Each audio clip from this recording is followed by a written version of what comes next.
In this video, we're getting into everything you need to know about the Waste Management Phoenix Open, otherwise known as the People's Open, and otherwise known as the greatest show on grass. You'll want to watch this entire video to learn about what are the best days to go, when to arrive, where to sit, what to do after the event, and much, much more. Let's get into it. 3, 2, 1, go!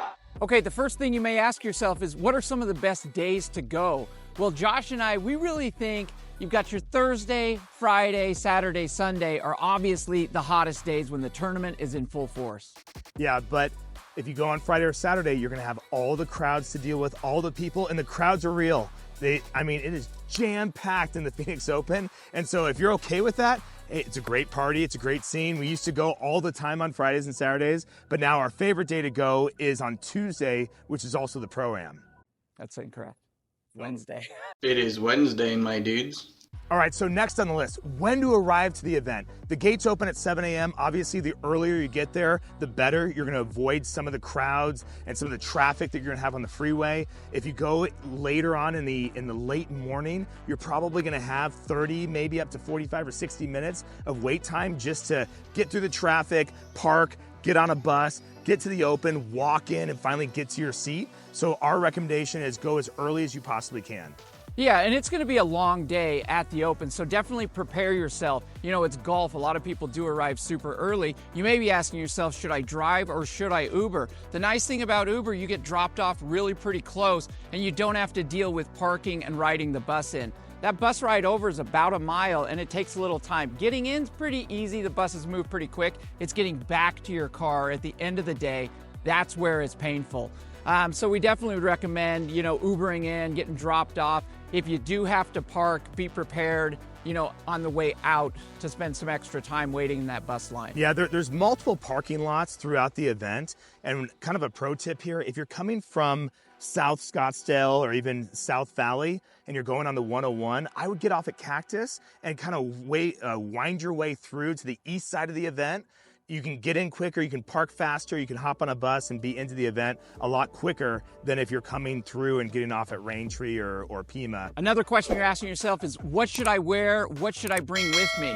Well, definitely suggest you bring a light jacket, something you can take off if it gets a little warm, but it is chilly in the morning. We are in the desert, and so it takes a little bit for that sun to warm up. So you want something comfortable you can be in all day, not too heavy that you've got to carry around, because you're going to be walking around and packing everything you brought in with you throughout the tournament. And make sure you wear comfortable shoes. Sometimes we'll see ladies walking in high heels throughout the event, or like guys in really uncomfortable shoes. Guess what? You're gonna be walking probably a couple miles that day, and I strongly recommend up and down hills and grass and whatever else, wear comfortable shoes. Don't be trying to get through the mountains or the hills with stilettos on. It's not gonna happen. Yeah, you'll see a lot of people wear their golf shoes. If you have a pair of golf shoes you love and you walk miles in them all the time, perfect. Something like that is great attire at a golf tournament. Yeah, if it's a warm and sunny day, even flip-flops are okay. You're probably asking yourself, hey, what can I bring into the event? Because I'm carrying all this stuff anyways. Keep in mind, it's a clear bag policy and it has to be 12 by 12 inches clear, or a small clutch that's not clear is okay, 6 by 6. Few other things that you might want to bring. Sunscreen is a great item. It's gonna be hot out there a lot of times. You want a sunscreen up throughout the day. And then, yes, you can bring your cell phone. They used to outlaw it back in the day, but you can actually bring it. We're in a tech world now. Yeah, so cell phones, cameras are okay. You can actually pack in unopened water bottles. That's fine as well. So if you want to, prepare and bring some extra water with you to begin with, do it. Just make sure it's in a clear bag before you come through the gates. Where should I sit? Which hole is best? Come on, there's so many options at the Open. So we want to give you a little bit of a guide. Do you like the 16th, the 17th, maybe the 18th, or maybe you prefer to walk on your way over to the 12th and just hang out there for the day? Yeah, is it going to be worth, just buying the GA passes for the day? Or are you someone who wants to be in one of the clubs and kind of oversee one of those holes, which is the 16th, 17th, 18th hole? I don't know, but we're gonna answer it right now. Yeah, you've got the full experience. So one hot tip we wanna say is, don't just look at the official website, look at StubHub, go on Craigslist. There's all kinds of individuals who are selling their wristbands, which will get you into the corporate tents, the corporate events. So it's not only on 16, but you also have the Bay Club on 17, which is awesome, completely decked out, very high-end food. Drinks are included within that wristband ticket up to a certain amount. But you've got a lot of awesome options if you go to that secondary market. Yeah, my recommendation is that if you don't plan on staying at one hole the entire day, and you want to move around, maybe you want to follow one of the players, then GA passes are perfect. There's plenty of food, plenty of drinks. You won't have any issues. Yeah, you might have to wait in some lines or whatever, but GA passes are great. But if you're someone that wants to be part of the scene, part of the crowds, you don't have to worry about food, then I'd recommend Greenskeepers, Members Club, Bay Club, the Cove. There's so many great corporate areas that you can become part of. But like Morgan said, you're gonna have to buy those tickets on a secondary market. Yeah, and the nice thing with that is these are set up. They're big, they call them tents, but they're really not tents. You'll be amazed at the structures that are built out for this golf tournament. And so you're elevated, you have views of the hole and the course, and like I said, your food is provided. So something to keep in mind, 16 is completely surrounded. There is one public area that your general admission pass will get you into. On the less busy days, you usually can get in and just sit down in a bleacher type seat. On Saturday and even Friday, be prepared to wait in a line for 30 minutes, maybe even an hour. First come, first serve. So if you're there early, you can get right down front. On Saturday, those seats fill up immediately upon opening. Yeah, there's no guarantee, guys. So if you really want one of those GA tickets into the 16, you're gonna have to get there super early. Yeah, in fact, search up a video at the door rush, the Black Friday like door rush of these crazies running to get that first row ticket on a Saturday. All right, a few differences between some of the different areas of the golf tournament. You have your members club, which includes lunch, some snacks, beer and wine and soda. Greenskeepers is gonna be a full open bar plus breakfast as well.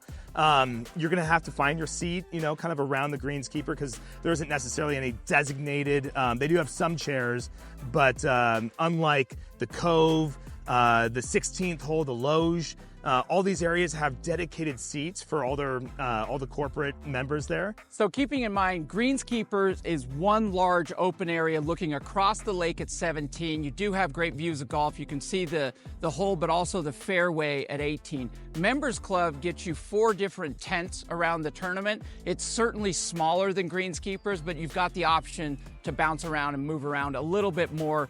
Your views of golf are less, though, from the Members Club compared to Greenskeepers.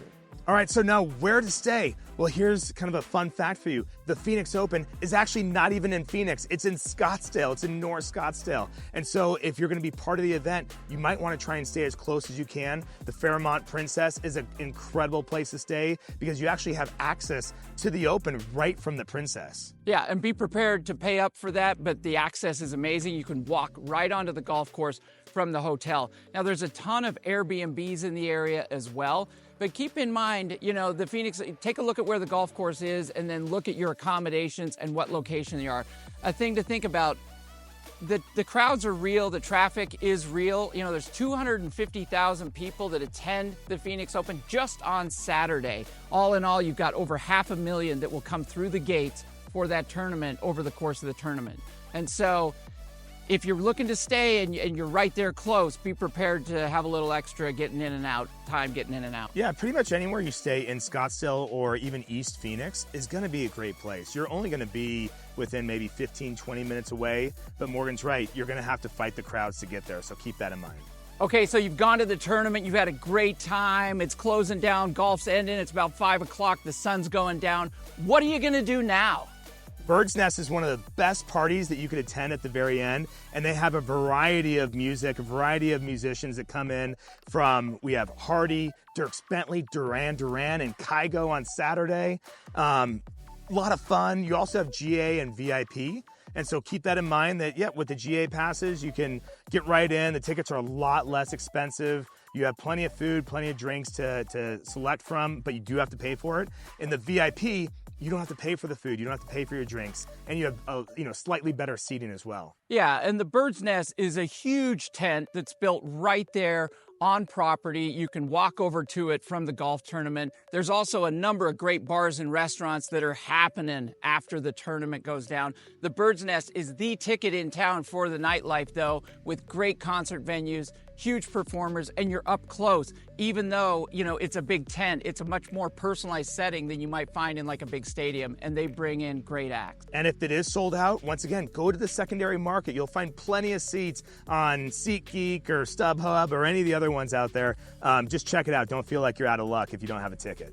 All right, so this was just a brief overview of the Phoenix Open. If you have any other questions, please leave them down below and we'll get right back to you.